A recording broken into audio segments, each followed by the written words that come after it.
Indonesia terdiri dari berbagai suku, bangsa, dan budaya. Dari banyaknya keberagaman itu, Indonesia mempunyai bahasa pemersatu, yakni bahasa Indonesia. Bukan hanya dipelajari oleh warga negara tanah air, ternyata bahasa Indonesia juga menarik minat warga negara asing untuk menguasainya. Terbukti dengan tidak sedikitnya warga negara Arab Saudi yang mendaftar program bahasa Indonesia bagi penutur asing atau BIPA yang digawangi Atase Pendidikan dan Kebudayaan Kedutaan Besar di kota Riyadh, Arab Saudi. Pada program ini, para peserta didik bukan hanya diajarkan bertutur menggunakan bahasa Indonesia yang baik dan benar, melainkan juga bernyanyi dengan bahasa Indonesia. Indonesia, tanah air kita, pusaka abadi nan jaya. Indonesia sejak dulu kala selalu diucap-ucapkan. Lalu, apa saja tantangan yang dihadapi Adikbud KBRI di Riyadh dalam mempromosikan bahasa Indonesia di negara yang kaya akan minyak ini? Berikut obrolan selengkapnya.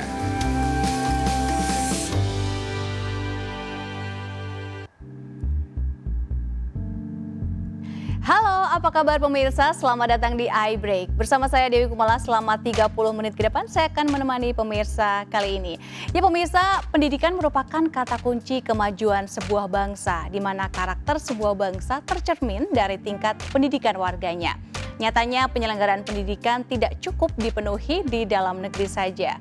Proses transfer ilmu antar negara pun mutlak diperlukan. Oleh karena itu, Atase Pendidikan di setiap kedutaan besar Republik Indonesia memegang peranan strategis sebagai perpanjangan tangan pemerintah di luar negeri dalam misi pendidikan dan kebudayaan tentunya.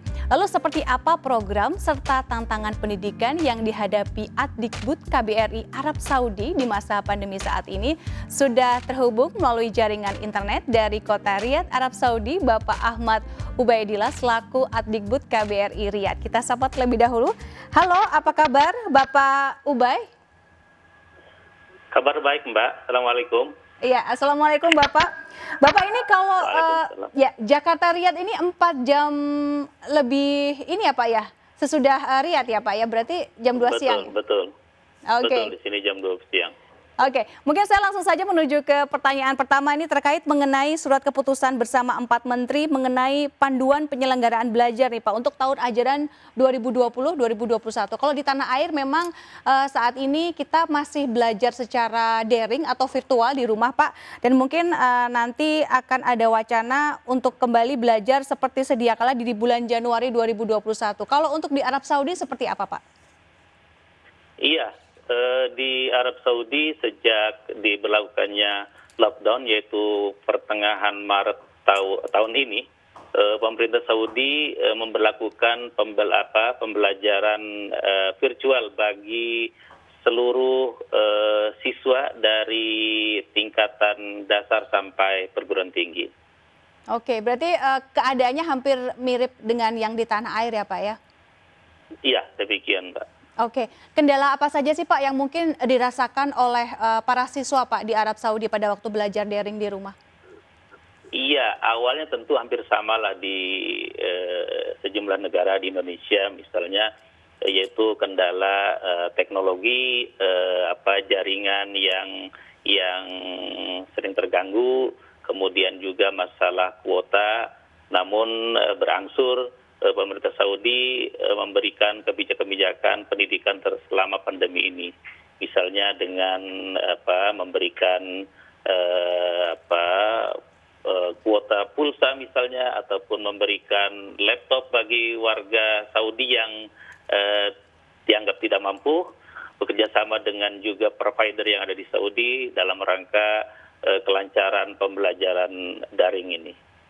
Demikian. Oke, solusinya mungkin selain pemberian laptop ataupun juga mungkin dari internet providernya lebih dipercepat seperti apalagi Pak kira-kira solusi yang ditawarkan dari pemerintahan Arab Saudi Pak? Iya, mereka membuat seperti aplikasi Madrasati dan juga aplikasi yang lain sehingga para siswa bisa mengakses, bisa belajar di rumah dengan tetap terkoneksi dengan guru-guru mereka. Misalnya para guru dan tenaga pendidik masuk sekolah sejak pertengahan Agustus yang lalu, siswa tetap belajar di rumah. Dan juga berbagai aplikasi-aplikasi yang dikelola oleh pendidikan setempat. Oke, jadi nampaknya juga para siswa nampak antusias ya Pak ya dengan adanya aplikasi tersebut sebagai mungkin solusi belajar mandiri di rumah. Lantas seperti apa Pak program penunjang satuan kerja Adikbud Riyad dalam rangka mendukung misi perwakilan dalam menangani dampak pandemi ini Pak? Iya, kita pertama tentu menyesuaikan dengan kebijakan setempat. Sejak dinyatakan Saudi pandemi atau maksud saya lockdown pada awal Maret lalu, kami terus berkoordinasi dengan 3 sekolah Indonesia luar negeri di Riyadh, di Jeddah dan di Makkah dengan siswa sekitar 1.600-an.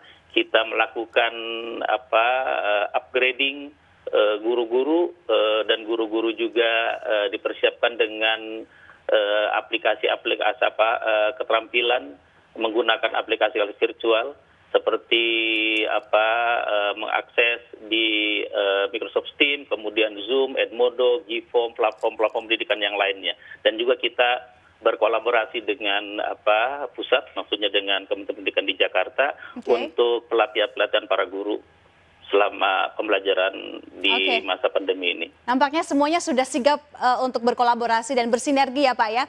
Nanti juga saya akan menanyakan. Ya, nanti juga saya akan menanyakan terkait mengenai promosi bahasa Indonesia di Arab Saudi. Namun kita akan jeda sejenak Pak Ubay. Pemirsa jangan kemana-mana, perbincangan semakin menarik. Jadi tetaplah bersama kami di iBreak.